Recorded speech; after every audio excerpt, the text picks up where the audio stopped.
Bismillahirrahmanirrahim. Assalamualaikum warahmatullahi wabarakatuh. Halo teman-teman IAT semester 7. Baiklah, di sini saya Sinta Amelia akan mempresentasikan materi yang belum sempat kami presentasikan di kelas, yaitu terkait tafsir advokasi kelompok du'afa dalam Al-Quran. Teman-teman, Al-Quran sebagai kitab yang sempurna dan komprehensif, membahas berbagai aspek kehidupan manusia, dan salah satunya adalah kelompok du'afa. Nah, du'afa tersebut adalah kata jama yang mufradnya yaitu do'if. Kata ini berasal dari do'afa atau do'ufa. Nah, dengan berbagai derivasinya di dalam Al-Quran disebutkan sebanyak 39 kali. Nah, secara umum, do'if ini terbagi dalam dua pengertian, yaitu pengertian yang pertama adalah lemah dan pengertian yang kedua adalah berlipat ganda. Nah, namun yang berkaitan dengan tema kita sekarang yaitu do'if dengan makna lemah, seperti itu. Nah, timbulnya komunitas du'afa bukanlah timbul dengan sendirinya.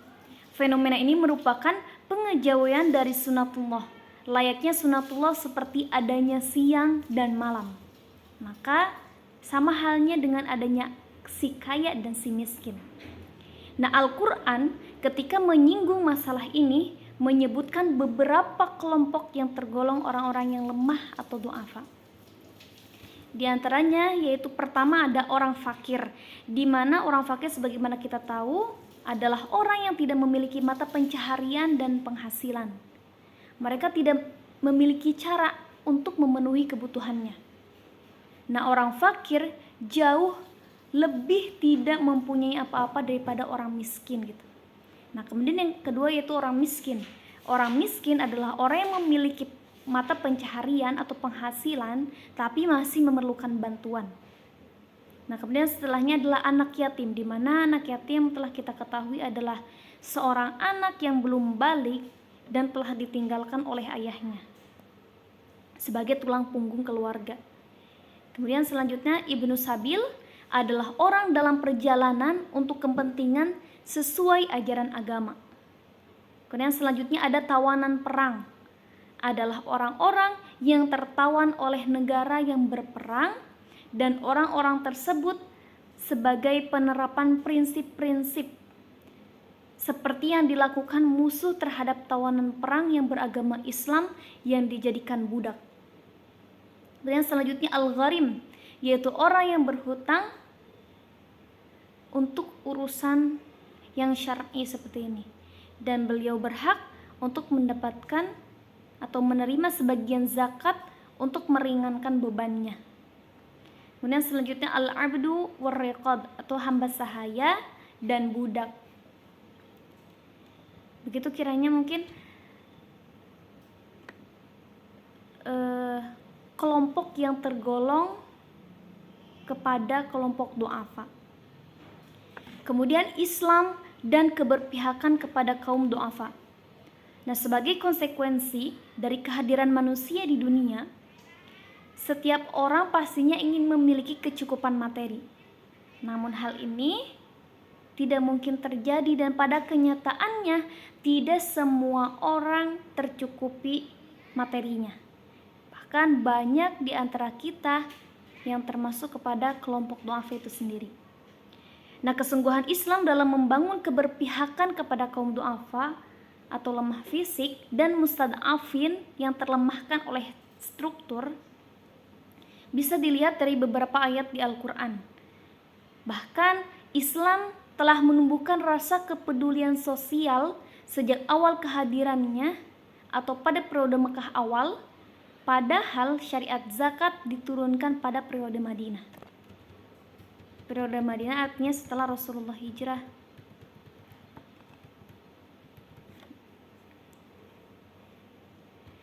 Baiklah, di sini Allah Subhanahu wa taala banyak sekali mengungkapkan di dalam Al-Quran mengenai kaum du'afa. Begitu pedulinya Sang Khalik terhadap kaum du'afa, baik mengenai hak-haknya atau perintah berbuat baik kepada mereka maupun larangan Allah bagi kita terhadap kaum du'afa. Nah, memperhatikan kaum du'afa baik dari segi material maupun spiritual merupakan perintah Al-Quran, juga merupakan perintah Nabi Muhammad SAW. Adapun ayat Al-Quran yang berbicara mengenai kaum du'afa atau mustad'afin banyak terdapat dalam Al-Quran. Di antaranya sesuai literatur yang saya dapatkan yaitu ada pada surah Al-Baqarah ayat 266, kemudian pada surah Al-Baqarah ayat 282, kemudian di surah An-Nisa ayat 75, di surah Al-A'raf ayat 75, surah At-Taubah ayat 91, dan surah Al-Isra ayat 26-27. Dan mungkin tidak mungkin jika saya menjelaskan untuk secara keseluruhan dari ayat-ayat yang tadi saya sebutkan. Jadi saya pilih salah satu untuk kita kaji terkait tafsirannya, yaitu dari surah Al-Isra ayat 26 sampai ayat 27.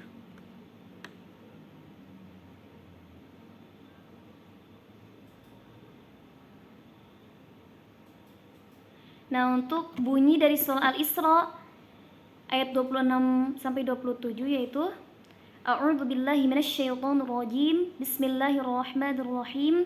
Wa ati dzal qurba haqqahu wal miskina wa ibnas sabil wa la tubadzir tabdzira. Innal mubadzirina kanu ikhwanasy syayatin wa kana asyaitanu lirabbih kafura.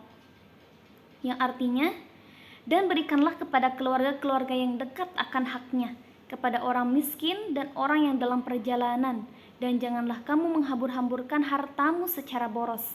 Sesungguhnya pemboros-pemboros itu adalah saudara syaitan, dan syaitan itu adalah sangat ingkar kepada Tuhannya.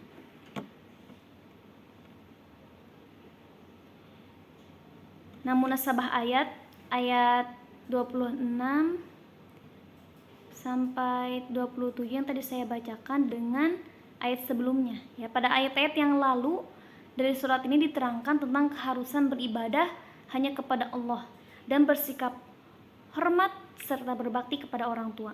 Nah, pada ayat-ayat ini yang tadi saya bacakan, surah Al-Isra ayat 26 sampai ayat 27, Allah memerintahkan untuk berbuat baik kepada keluarga dekat dengan orang-orang miskin sebagai bagian tanggung jawab sosial dan melarang mereka berlaku boros atau tabdzir.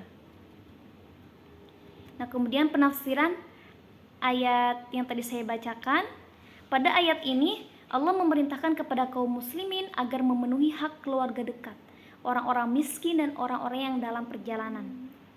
Hak yang harus dipenuhi itu ialah mempererat tali silaturahmi, tali persaudaraan dan hubungan kasih sayang, mengunjungi rumahnya dan bersikap sopan santun, serta membantu meringankan penderitaan yang mereka alami. Seperti itu.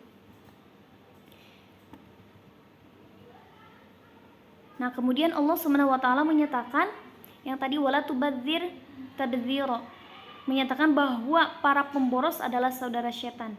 Ungkapan serupa ini biasa dipergunakan oleh orang-orang Arab. Orang yang membiasakan diri mengikuti peraturan suatu kaum atau mengikuti jejak langkahnya disebut saudara kaum. Jadi orang-orang yang memboroskan hartanya berarti orang-orang yang mengikuti langkah setan.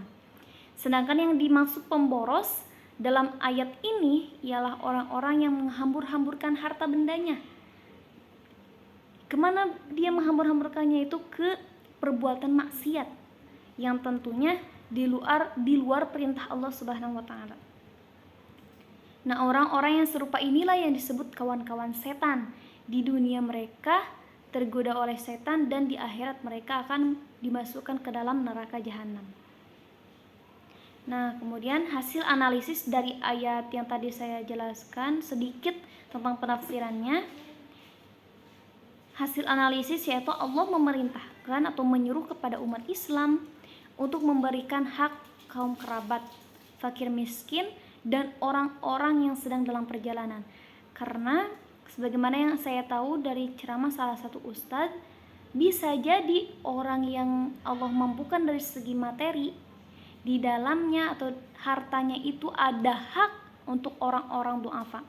Jadi jangan sampai kita memanfaatkan harta lebih kita untuk hal-hal yang tidak berguna. Sebaiknya kita sisihkan sebagian harta kita kepada orang-orang yang hak menerimanya, seperti tadi yang telah disebutkan dalam surah Al-Isra ayat 26 sampai ayat 27, yaitu kepada kaum kerabat yang fakir miskin dan orang-orang yang sedang dalam perjalanan yang membutuhkan bantuan.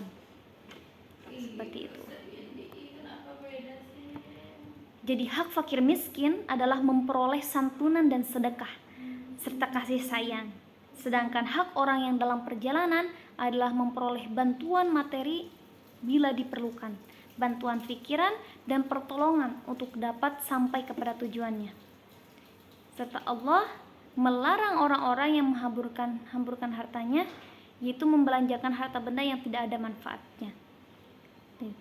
Jadi dari pemaparan yang telah saya sampaikan dari awal sampai akhir, kita tahu bahwasanya begitu